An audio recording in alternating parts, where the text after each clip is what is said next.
कौन सी ऐसी गलतियां हैं जो आपके वेरिकोसील को ख़राब कर सकती हैं, बढ़ा सकती हैं और आपको दिक्कत दे सकती हैं। वेरिकोसील के पेशेंट्स की नॉर्मल आस्किंग होती है कि हम सर्जरी करवा लेंगे, हम ये करवा लेंगे, हम नॉर्मली कर लेंगे, बट वेरिकोसील के कारण के ऊपर काम नहीं करेंगे।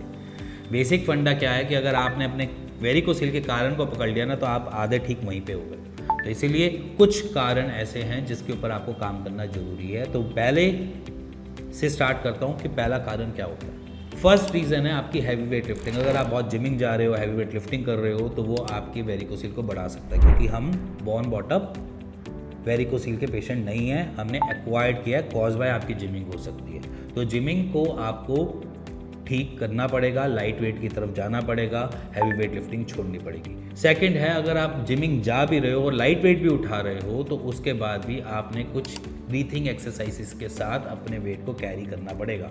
आप क्या करते हो, जब आप वेट उठाने जाते हो, चाहे वो 5 किलो का डंबल हो, चाहे वो 3 किलो का भी डंबल हो, आप अपनी ब्रीथ को रोक लेते हो, स्टॉप कर लेते हो, जिसकी वजह से जो प्रेशर बिल्डअप होता है वो टूवर्ड्स आपके पेल्विक एरिया की तरफ जाता है, ग्रोइन एरिया की तरफ जाता है, वहाँ की वेन्स को और मोटा करता है और रिफ्लेक्सेस क्रिएट करता है, जिसकी वजह से आप प्रॉब्लम में आते हो। थर्ड, लंबे समय तक अगर हम खड़े रहते हैं तो हमारी टेस्टिकल्स जो होते हैं या ग्रोइन एरिया जो हमारा एरिया है, वहाँ पर स्क्रॉटम जो है वो और ज़्यादा हैंग करता है। स्क्रॉटम मतलब अंडकोश की थैली, वो जब और ज़्यादा हैंग करता है तो और लोड पड़ता है हमारे उसी वेन्स में जहाँ पर ऑलरेडी रिफ्लेक्सेस बन रहे होते हैं। सो इसीलिए अगर रिफ्लेक्सेस बन रहे हैं या वेरिकोसील डिटेक्ट हो चुका है तो कोशिश करो अपनी पोजीशंस को चेंज ओवर करने की, चेंज करते रहो। हम मोस्टली फोर्थ पॉइंट में ये नोटिस करते हैं कि शेफ़ जैसे प्रोफेशंस जो हीट के कनेक्टिविटी में ज़्यादा रहते हैं या हीट के एक्सपोजर में ज़्यादा रहते हैं, वहाँ पर हम देखते हैं कि हमको वेरिकोसील ख़राब होता हुआ ज़्यादा महसूस होता है। उसके पीछे रीज़न ये है क्योंकि जब भी हम हीट के एक्सपोजर में जाएंगे, हमारे टेस्टिकल्स को टेम्परेचर मॉड्यूल के अंतर्गत उसको रिलैक्सेशन मोड पे आना पड़ेगा, वो हैंगिंग मोड पे आएगा। वो हैंगिंग मोड आपको और ज़्यादा ट्रबल दे सकती है। फिफ्थ पॉइंट एक ऐसा है कि जिसके ऊपर मैं आपको ये बोलता हूँ कि अगर आप सपोर्टर पहन रहे हो तो कोशिश करो उसके साथ थोड़े लूज़ कपड़े पहनो, क्योंकि सपोर्टर हमेशा टाइट पहना जाता है। और मोस्टली हमने ये भी देखा है कि बहुत सारे लोगों को थोड़े डिस्टर्बेंसेस होते हैं सपोर्टर से, कह रहे सर बहुत टाइट है, बहुत परेशान होते हैं। बट उन पेशेंट्स में हमने ज़्यादातर नोटिस किया है जो सपोर्टर के साथ जीन्स कैरी कर रहे हैं, मोटा फैब्रिक कैरी कर रहे हैं। तो कोशिश करो कि अगर आप सपोर्टर पहनो तो उसके साथ कॉटन की ट्राउज़र ज़्यादा डालो या पजामाज थोड़े कॉटन के कैरी करो, जिसकी वजह से एयर वेयर सब पहुँच सके आपके टूवर्ड्स टेस्टिकल्स।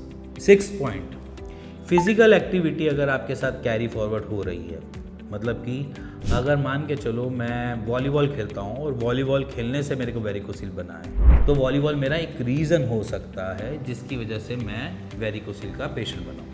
तो अगर कुछ ऐसा आपके साथ चल रहा है, कोई भी ऐसा स्पोर्ट्स आप खेल रहे हो जिसकी वजह से आपको इश्यूज़ हैं, तो कोशिश करो कि आपने सपोर्टर पहनो, उसके लिए काम करो, उसके लिए थोड़ी सी कूल डाउन एक्सरसाइजेस करो, अपनी योगा पे थोड़ा सा फोकस करो। और मैं ये नहीं कहूँगा कि वॉलीबॉल एक दिन में छोड़ दो, मैं ये नहीं कहूँगा, वॉलीबॉल को कैरी करो, बट उसके रिफ्लेक्सेस को रोकने के लिए आप कूल डाउन एक्सरसाइजेस करेंगे। मैंने वैसे पूरी एक्सरसाइज की एक वीडियो बना रखी है, वो जाकर आप देख भी सकते हो। सेवंथ पॉइंट बहुत मेन है, अगर आप कॉन्स्टिपेटेड हो तो समझ लेना वेरिकोसील आपके घर ज़्यादा परेशान करेगा। मतलब कि हम जितने भी पेशेंट्स देखते हैं उनमें 3 क्वालिटी हमें देखने को मिलती है। 3 क्वालिटी ऐसी, जिसे मैं क्वालिटी नहीं कहता, मैं कहता हूँ कि 3 चीज़ें उनमें देखने को मिलती है। फर्स्ट है कॉन्स्टिपेशन, दूसरा उनकी एक्सरसाइजेस या फिर वो किसी भी फिज़िकल एक्टिविटी में इंडल्ज हैं, और तीसरा वो लीन है। लीन मतलब कि बॉडी टाइप उनका पतला है।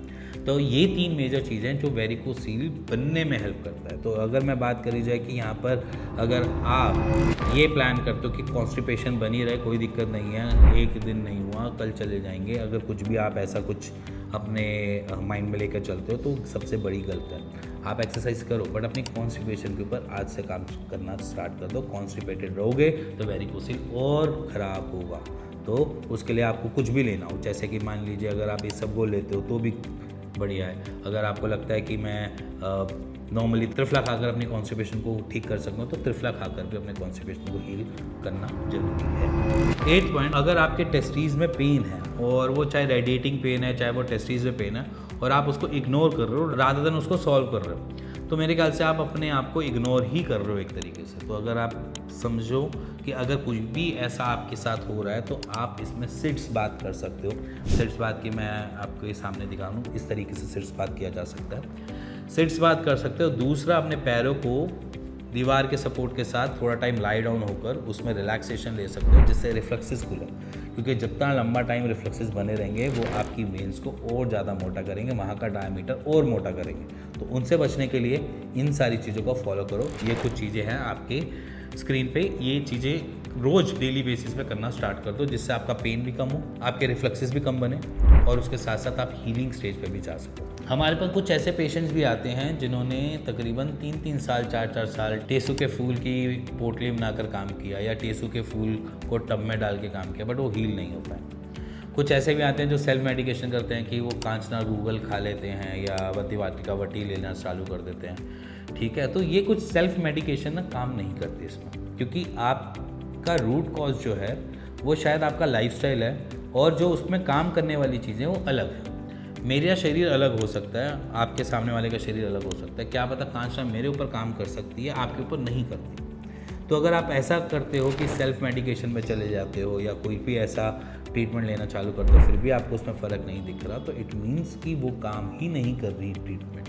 तो इसीलिए सेल्फ मेडिकेशन से बेटर है कि अपने आसपास के डॉक्टर से मिलो, बात करो उसके रिगार्डिंग, BMS डॉक्टर से मिलो या BHMS डॉक्टर से मिलो, उसके बारे में बात करो और अपनी उस प्रोसेस को स्टार्ट करो किसी डॉक्टर के अंडर, तो वो आपको हेल्प करेगा कि किस तरीके से इसमें हम बेटर काम कर सकते हैं और कौन सी मेडिकेशन इस पर ज़्यादा अच्छा काम कर देगी। क्योंकि बहुत सारे पेशेंट हमारे पास ऐसे भी आते हैं जो होम्योपैथी की आर्निका काफ़ी लंबे टाइम से खा रहे होते हैं कि आर्निका मैं ले रहा था, जब भी पेन होता था मैं आर्निका ले लेता। तो प्लीज़ ऐसा मत करो, अपनी बॉडी को अपने हिसाब से मत चलाओ, गाइडेंस ले लो, क्योंकि किसी भी डॉक्टर ने ऐसा नहीं है कि एक पढ़ाई करी है, वो 5 साल से आपके शरीर को ही पढ़ता है और शरीर को ही पढ़ते पढ़ते वो चीज़ों को सीखने की कोशिश करता है।